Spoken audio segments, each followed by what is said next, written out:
2020년도 3월에 EBS에서 방영된 다큐멘터리, 이런 제목입니다. 뇌로 보는 인간 일부 돈이라는 곳에서 돈과 부에 대해서 다룬 적이 있습니다. 이 방송에 좀 특별한 경험을 가진 사람이 한 명 등장합니다. 이 사람은 일명 슈퍼리치라는 엄청난 부자들을 14년 동안 매주 2명씩 만나서 이야기를 나눴습니다. 그렇게 해서 만난 슈퍼리치들의 총 인원이 한 1000명 정도 된다고 해요. 그가 정의하는 슈퍼 부자는 보통 이렇습니다. 그냥 당장 필요해서 융통할 수 있는, 운용할 수 있는 정도가 100억 정도를 운영할 수 있는 정도가 보통 이제 슈퍼리치라고 합니다. 이처럼 많은 돈을 가지고 있으니까 일반적인 사람들과는 씀씀이가 다르겠죠. 보통 가지고 있는 일반적으로 슈퍼리치들이 갖고 있는 집은 100평 이상의 자가주택 혹은 아파트라고 합니다. 그리고 1억 원 이상의 부엌이나 가구를 들일 수 있는 사람, 그리고 평균 7억 정도 되는 차량을 한 대 이상 소유하고 있는 사람, 또 평균적으로 한 번 밥 먹는데 사용하는 밥값이 15만 원 정도, 그래서 한 달 월 평균 식비로 나가는 돈이 한 1,400만 원 정도 된다고 합니다. 이렇게 많은 것을 갖고 살아가고 있으니 얼마나 그 삶이 풍요롭고 또 윤택하겠습니까? 그런데 재산이 많아도 너무 많아 지나치게 많다 보면 좋은 것들 뿐만 아니라 부작용도 생기는 경우가 있다고 합니다. 이제 그분이 취재 중에 만난 몇몇 부자 중에서 좋지 않은 면모들을 보게 되었는데, 그것을 요약하면 이렇습니다. 자신이 항상 위에서 아래로 내려다보는 시각의 말투나 행동으로 사람들을 대하고 지시한다고 합니다. 그래서 동등하게 누군가와 만나는 것에 대해서 굉장히 어려워하는 경향이 있습니다.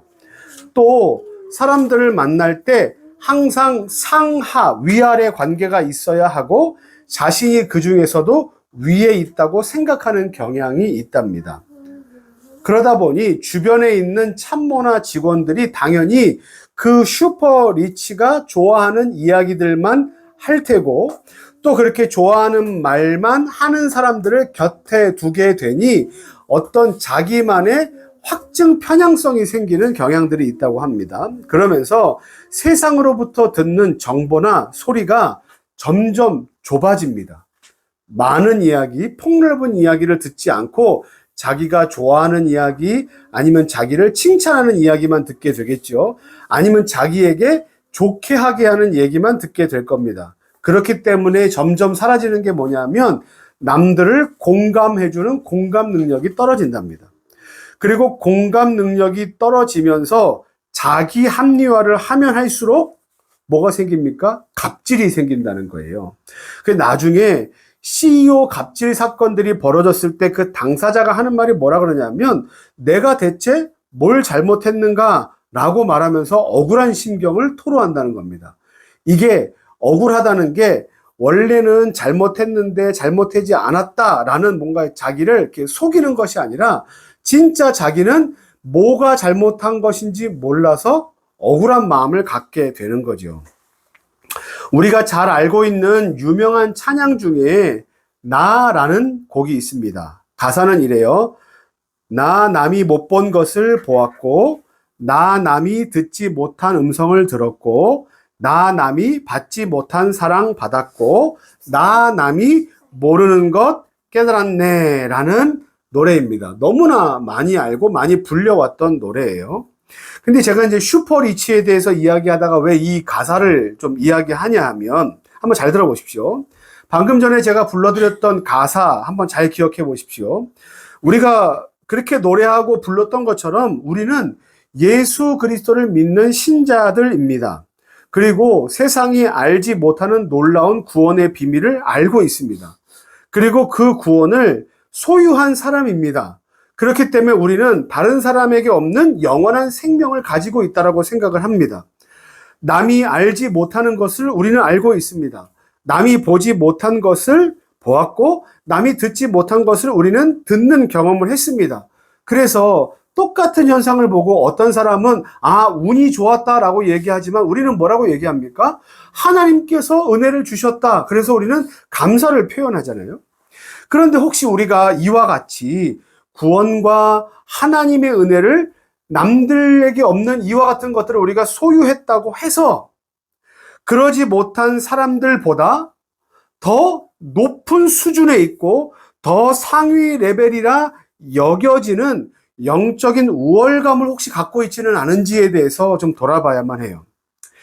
앞에서 이야기했던 것처럼 모든 부자가 다 그렇지는 않지만 가지고 있는 것이 자기의 감옥이 되어서 자기가 잘못된 관념을 가지고 살아간다는 것을 알지 못하고 사람들에게 공감하지 못하며 갑질하는 그 잘못된 슈퍼 리치들처럼 혹시 우리가 신앙을 가졌다는 이유로 비밀한 구원을 가졌다는 이유로 남들을 멸시하고 남들을 깔보며 나의 영적인 우월감을 드러내고 있지는 않은지 우리는 좀 돌아봐야만 합니다. 오늘 본문 말씀은요, 누가복음 때도 잠시 다뤘던 비유에 대한 내용이 나와요. 특별히 어떤 것을 비유하냐면 하나님의 나라를 비유합니다. 그러니까 비유로 설명한다는 것은 무엇인가를 직접적으로 설명한다기보다 오히려 비교, 유사성을 가진 어떤 것들을 통해서 그것을 조금 더 잘 설명하기 위한 게 비유예요. 그런데 34절 말씀해 보세요. 34절 같이 읽어볼까요? 시작. 비유가 아니면 말씀하지 아니하시고 다만 혼자 계실 때에 그 제자들에게 모든 것을 해석하시더라. 아멘. 자, 보세요. 예수님은 뭐가 아니면 설명하지 않으셨어요? 비유요. 비유가 아니면 설명하지 않으셨어요. 그러면서 다만 혼자 계실 때, 그러니까 제자들과 은밀히 계실 때 제자들에게 그 비유로 하신 모든 말씀들을 설명해 주셨어요. 그러니까 다른 많은 사람들은 그 해석을 듣지 못했고 지금 누구만 들었습니까? 제자들이요. 제자들만 들었어요. 맞아요. 그러니까 제자들이 갖고 있는 그 예수님께서 하신 비유에 대한 이해가 얼마나 풍성했겠어요? 그런데 사람들 속으로 다시 들어가 볼까요? 사람들은 그 비유를 아는 사람도 있고 모르는 사람도 있을 거예요. 그러면서 뭐라고 생각했을까요? 이 비유는 나만 아는 거예요. 나는 예수님이 직접 알려주셨어. 너희들은 모르지? 라고 나의 영적인 자만감과 우월감을 그 마음 안에 품고 있을 때가 많지 않았을까라는 생각이 듭니다. 맞습니다. 우리는 분명히 예수님의 구원을 받았어요. 그리고 예수님은 나를 구원하셨어요. 그런데 중요한 건 뭐냐면 예수님은 나만 구원하신 게 아니라는 거예요. 우리가 앞에서 우리 찬양 불렀죠. 난 깜짝 놀랐지 예수님이 날 사랑하신데 깜짝 놀랐잖아요. 그죠? 예수님이 날 구원하신 것이 너무나 놀랐어요. 그런데 우리가 진짜 놀라야 할 사실은 뭔지 아십니까? 난 깜짝 놀랐지 예수님이 나를 사랑하신 것이 아니라 예수님이 쟤도 사랑하셨대라는 것을 우리는 기억해야만 해요. 어떻게 저런 사람도 사랑하지? 어떻게 쟤도 사랑하셨지? 어떻게 쟤도 구원하셨지? 어떻게 쟤에게도 구원을 베푸시려고 생각하시지? 라는 우리가 마음을 품어야만 합니다. 우리는 늘 구원에 대한 은혜를 나에게만 집중시켜요. 나는 특별하고 나는 사랑받았고 나는 구원받았고 나는 기도하면 하나님께서 내 기도를 응답해 주신다라고 생각하죠. 하지만 예수님께서 사랑하시는 그 사람의 범주는 모든 이들이에요. 특별히 예수님의 구원은요, 주를 구주로 고백하는 자들에게 영원한 생명을 허락하시겠다 약속하신 것이 예수님의 사랑이라는 말이에요. 우리가 재미있게 봤던 영화 중에, 제가 재미있게 봤던 영화 중에 브루스 얼마이티라는 영화가 있어요. 거기에 보면 이게 신이 하고 있는 일을 누군가가 잠깐 대신하는 그런 이제 경험을 하게 됩니다. 이제 꾸며낸 이야기죠. 그런데 우리가 기도하면 기도를 다 하나님은 들어주신다고 생각하잖아요. 그죠? 그런데 예를 들어서 내가 경기에 나갔는데 하나님 오늘 내가 1등하게 해주세요라고 기도했으면 하나님은 내가 1등할 수 있도록 해주셔야 하죠. 그죠? 근데 옆에 같은 교회 다니는 옆에 있는 친구가 같은 대회를 나갔어요. 근데 그 친구도 뭐라고 기도할까요? 하나님, 제가 1등하게 해주세요 라고 기도했을 때 하나님은 누구의 기도를 들어주실까요? 성경을 더 많이 읽는 친구? 헌금을 더 많이 하는 친구? 열심히 더 노력하는 친구? 열심히 더 기도하는 친구? 그래서 그 영화에 보면 이렇게 되어 있어요. 잠깐 하나님이 하실 일을 잠깐 맡아서 해본 그 사람이 이게 보통 일이 아니구나라는 걸 알게 된 거죠. 그런데 하나님은 어떻게 하십니까? 기도를 응답해 주시면서 다른 사람의 기도와 내 기도가 충돌되지 않도록 그 모든 것을 선하게 역사하시고 섭리하실 수 있는 능력이 있으신 분이시라는 거예요.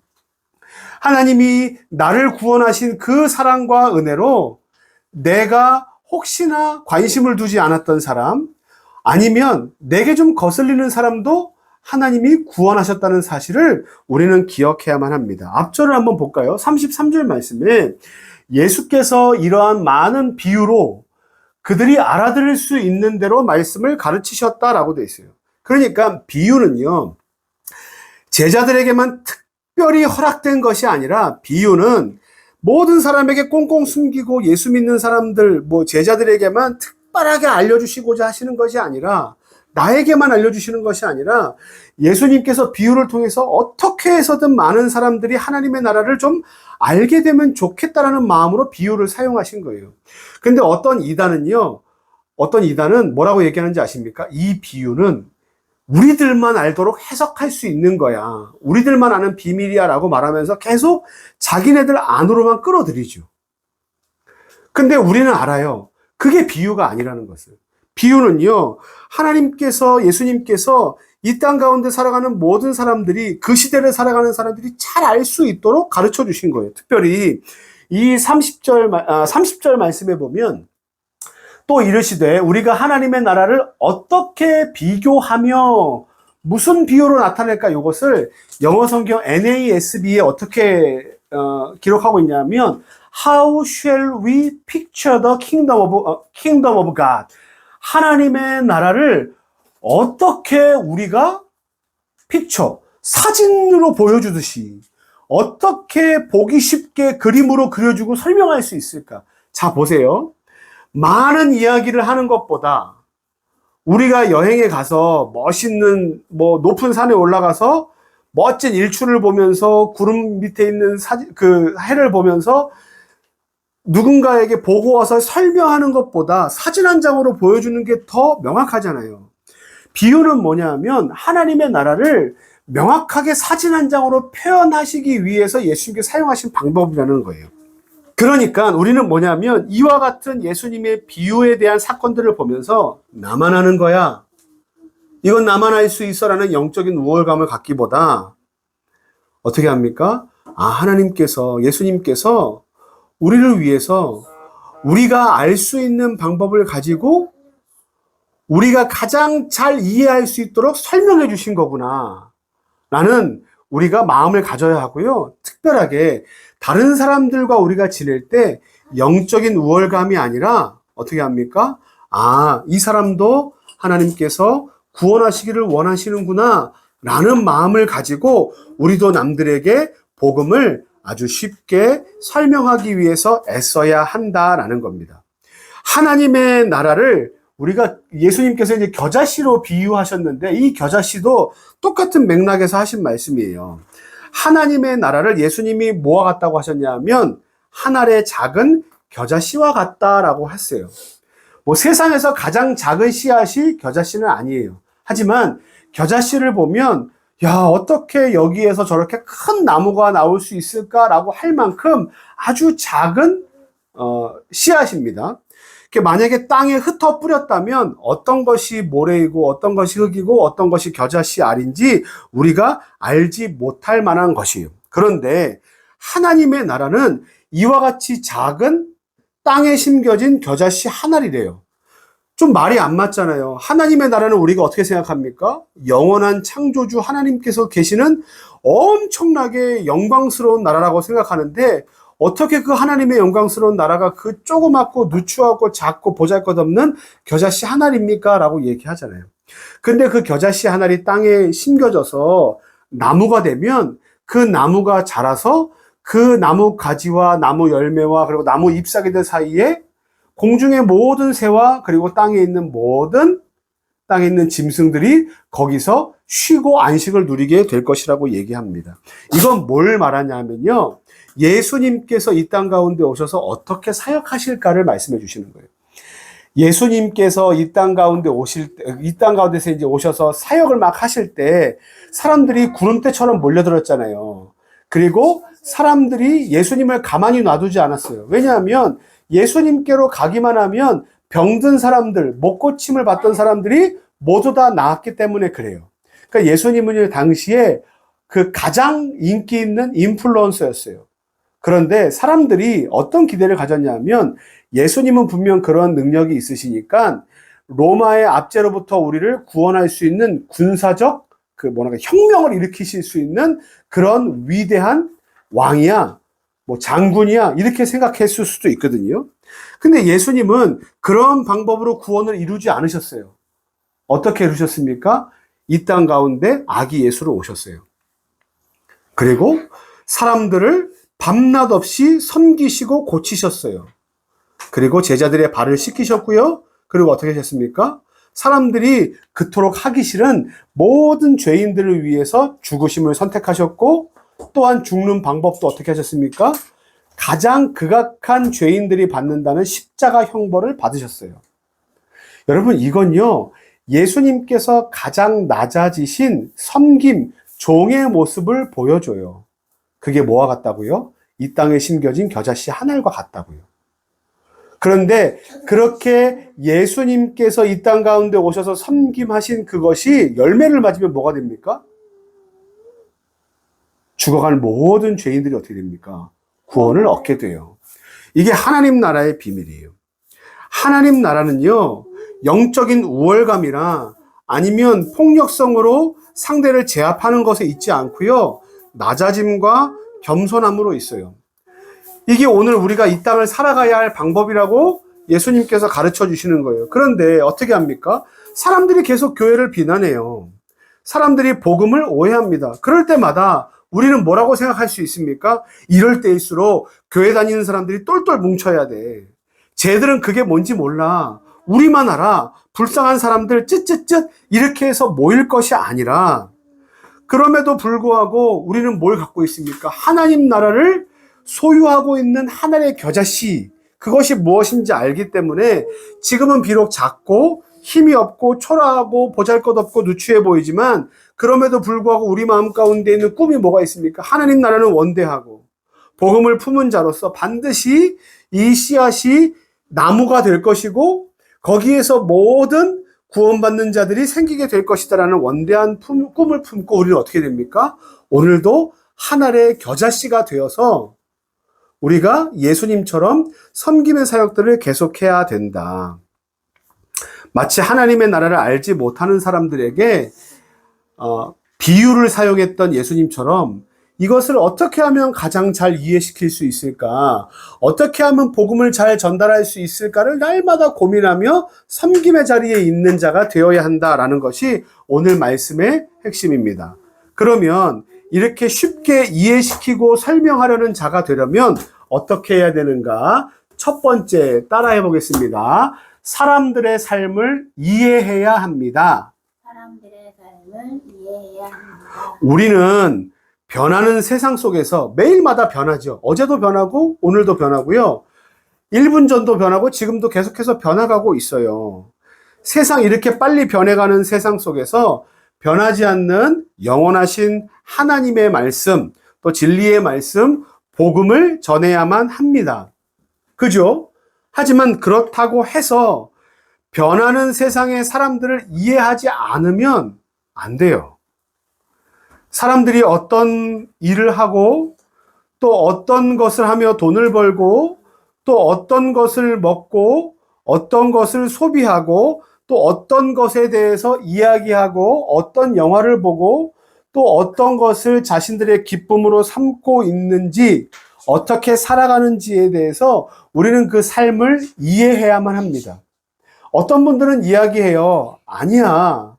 우리는 영원하신 변하지 않는 하나님의 말씀을 전하는 사람들이기 때문에 이러한 트렌드를 결코 알아가는데 관심을 둬서는 안 돼라고 얘기하는 분들도 있을지 몰라요. 나름의 이유가 있을 겁니다. 하지만 우리가 이 변하는 세상 속에서 변하지 않는 복음을 전하려면 뭘 알아야 합니까? 이 세상 사람들이 변하는 것에 어떻게 적응하며 살아가고 있는지, 그리고 추구하는 가치가 무엇인지를 우리가 알지 못하면 우리가 이 땅 가운데서 복음을 전할 수 없어요. 그래서 저는 지금 일하는 목사로 살아가고 있잖아요. 우리 가정이 그런 가정을 지금 꾸려가고 있잖아요. 그러면서 너무나 감사한 건 뭐냐면 그냥 일하지 않고 뭐 교회에서 목양만 했을 때 갖고 있는 성도들에 대한 삶의 모양에 대한 이해보다 지금을 살아가면서 성도들의 삶의 모양을 더 이해하는 이해도가 더 많아지고 더 깊어졌다라는 것에 대해서 감사하고 있어요. 여러분, 요즘에 일하는 목사들이 점점 늘어나고 있어요. 물론 좋지 않은 이유 때문에 하지 않는다라는 분들도 있지만 점점 더 성도들에 대한 이해를 높이기 위해서 일부러 자발적으로 이 일들을 하려는 분들이 많아지고 있다라는 것은 저는 좋은 시도라고 생각합니다. 두 번째, 우리는 어떻게 살아야 하는가 따라하겠습니다. 사람들의 마음을 이해해야 합니다. 사람들의 마음을 이해해야 합니다. 자, 조금 전에 봤던 것처럼 사람들의 삶을 이해하는 것도 중요합니다. 하지만 이건 모두 다 표면적인 거예요. 겉모양이에요. 뭘 먹느냐, 뭘 입느냐, 그리고 무엇을 하며 살아가느냐, 어떤 영화가 지금 유행이냐, 어떤 드라마를 보고 어떤 시대적인 흐름이 있는가, 뭐 이것은 모두 다 표면적인 겁니다. 그런데 이 표면적인 것을 통해서 우리가 들여다봐야 되는 건 뭔지 아십니까? 그 표면적인 행동들을 하는 사람들의 마음을 이해해야 한다는 거예요. 왜 저렇게 했을까?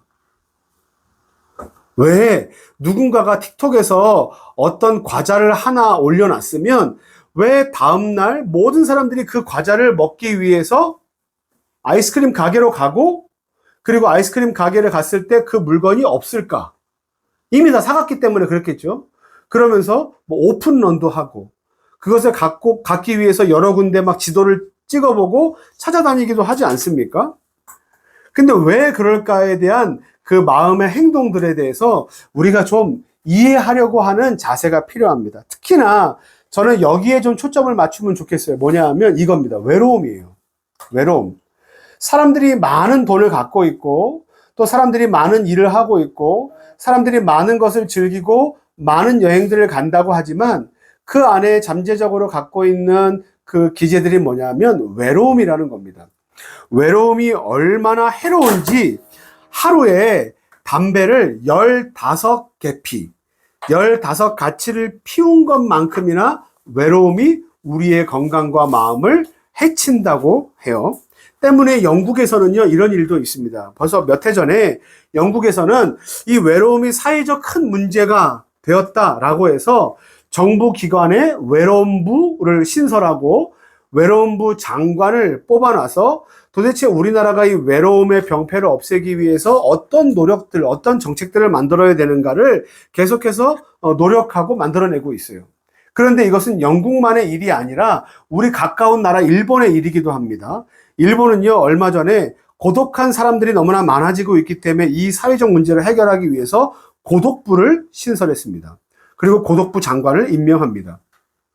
그리고 한국교회 트렌드 2024에서 언급된 설문조사에서는요, 이 고독, 외로움이라는 것이 예수님 믿지 않는 신자들에게만 있는 일이 아니라 기독교인들조차 외로움으로 인해서 큰 어려움을 겪는다고 얘기합니다. 특별히 여기 보면 외로움을 느낀다라고 말했던 교회 출석자들이 꽤 많은 퍼센테이지를 차지하죠.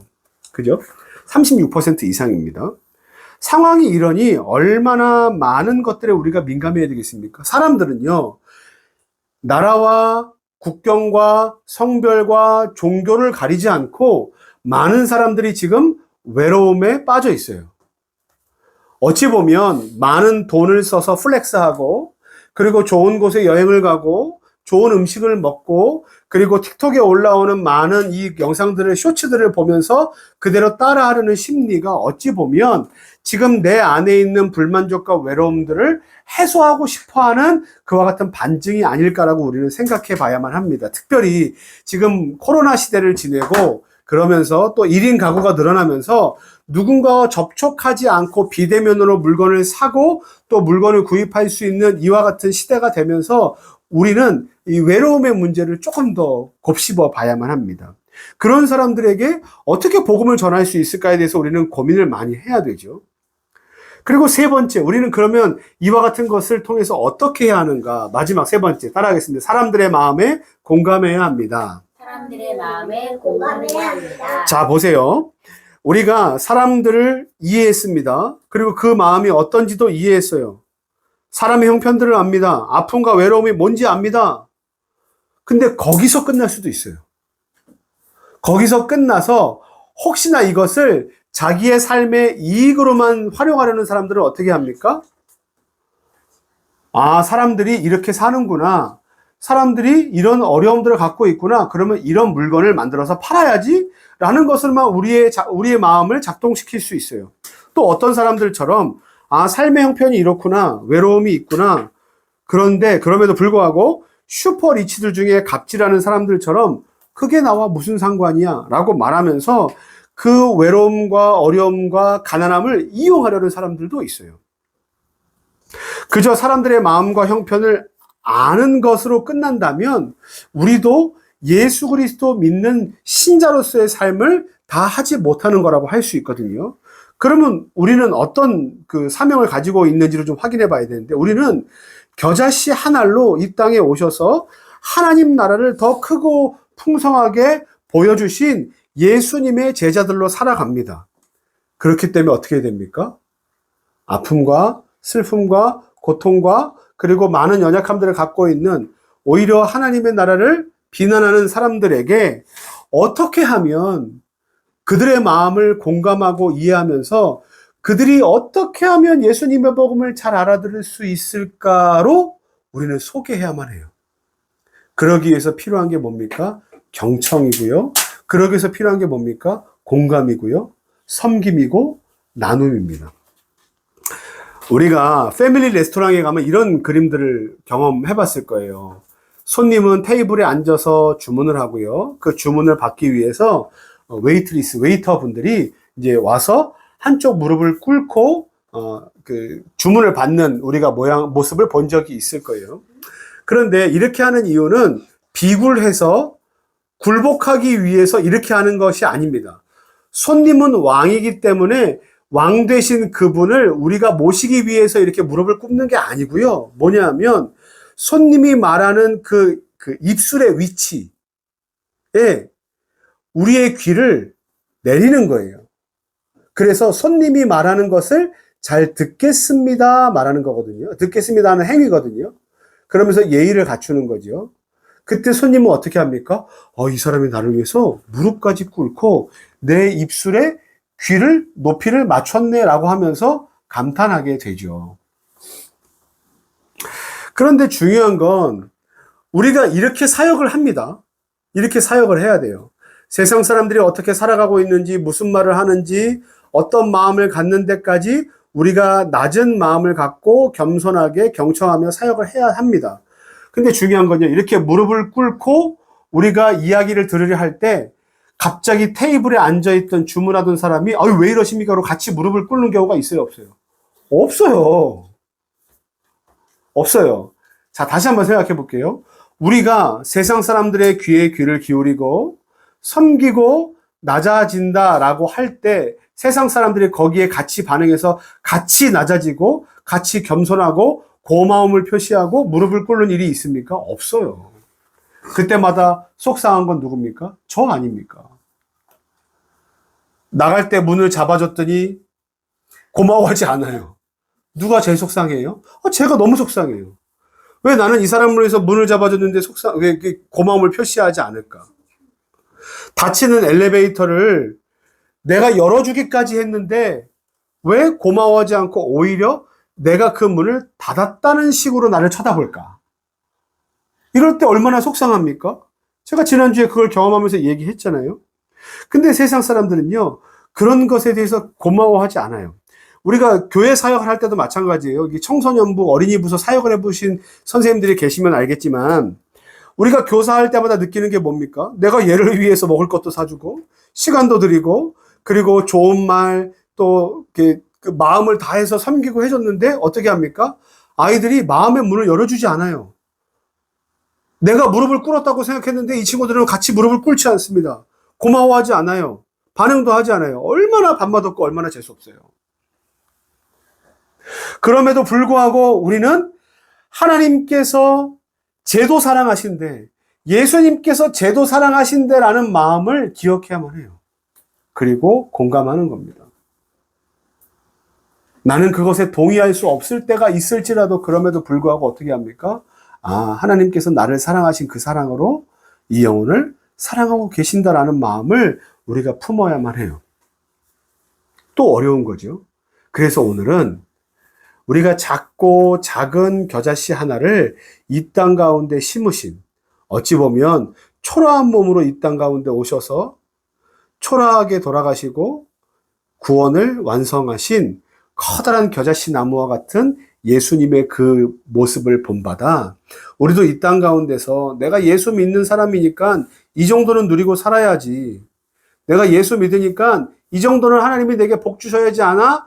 라는 것에 대해서 관심을 두는 사람이 아니라 하나님의 사랑을 받은 구원받은 신자로, 그리고 예수님의 제자로 이 땅 가운데서 마치 패밀리 레스토랑에서 이 땅 가운데 있는 사람들과 함께 살아가며 그들에게 복음을 잘 설명하고 전달하기 위해서 무릎을 꿇고, 그리고 경청하는 자세로, 섬기는 자세로 예의를 갖춰서 그들 가운데 잘 듣고 복음을 잘 설명할 수 있는 사진 한 장으로, 그 사람들의 삶을 이해했을 때, 그 사람의 마음을 이해했을 때야만 설명할 수 있는 그 사진 한 장으로 복음을 잘 설명해낼 수 있는 저와 여러분들 되기를 예수님의 이름으로 간절히 축원합니다. 같이 기도하겠습니다.